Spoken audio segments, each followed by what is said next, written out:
딱 한 번 몰래 처형했다가 범죄자로 신상정보 등록까지 될 수 있는 게 몰카범죄거든요.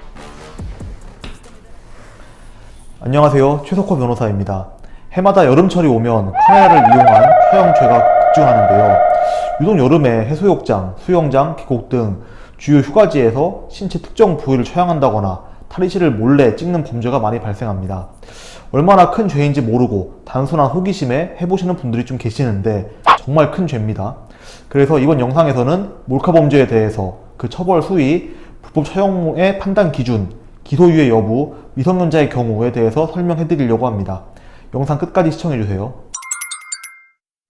먼저 몰카범죄에 대해서 정확한 의미를 설명드리자면은, 몰카범죄는 성폭력 범죄의 처벌 등에 관한 특례법 중 카메라 등 이용 촬영죄라는 명칭의 범죄입니다. 이제 카메라 및 유사한 기능을 갖춘 기기장치를 이용해가지고 성적인 욕망 또는 수치심을 유발할 수 있는 사람의 신체를 촬영 대상자의 의사에 반하여 촬영하는 경우를 의미하죠. 근데 처벌이 너무 약해서 다들 그렇게 몰래 촬영하는 건가? 라는 생각이 드실 수도 있겠는데 절대로 아닙니다. 7년 이하의 징역 또는 5천만 원 이하의 벌금에 처해지고 그뿐만이 아니라 신상 정보까지 등록이 되기 때문에 사회활동에 큰 제약까지 따라올 수 있는 중대한 범죄라고 봐야겠죠. 그런데도 몰카범죄 하실 건가요? 심지어 요즘에는 찍기만 했다고 해서 끝나는 게 아니고 그 영상을 소지하고 있다가 팔기도 하잖아요. 이게 또 큰 문제입니다.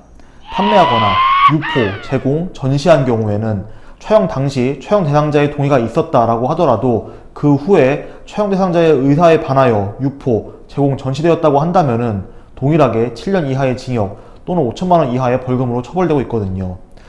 대부분은 증거만 없으면 되지라고 생각할 수도 있겠는데, 카메라 등 이용 촬영죄는 국과수에서 복원 작업을 실시하면 모두 복원이 가능하기 때문에 증거자료를 수사기관이 확실하게 입수하는 경우가 많아서 혐의가 인정되는 경우가 매우 많습니다. 거기에 신상정보 등록까지 된다고 말씀을 드렸었죠. 특히 제보인 경우에는 상습성이 인정되기 때문에 가중처벌에 대한 가능성 역시 염두에 두지 않을 수 없을 겁니다. 근데 지금까지의 설명은 형사재판을 받는 성인의 경우였는데, 미성년자는 그럼 어떻게 될까요? 미성년자 몰카 사건도 상당히 많이 발생하거든요. 미성년자는 소년 보호 사건으로 처벌이 되기 때문에 경찰이 사안의 중대성과 피의자의 연령 등을 고려해서 법원 소년부에 직접 송치하거나 아니면 검찰에 송치하게 되고 소년 보호 처분 등을 통해서 처벌이 이루어지는 경우가 매우 많습니다. 근데 몰카범죄라고 신고가 들어왔어도 정말 몰카를 한 게 아니다, 억울하다 라고 신고를 당했다고 생각하시는 분들도 계십니다. 정말 억울한데도 불구하고 무조건 처벌이 될까요? 이제 불법 촬영에 해당하는지 아닌지에 대한 기준이 있을 것 같죠? 그 기준에 대해서 설명을 드려볼게요.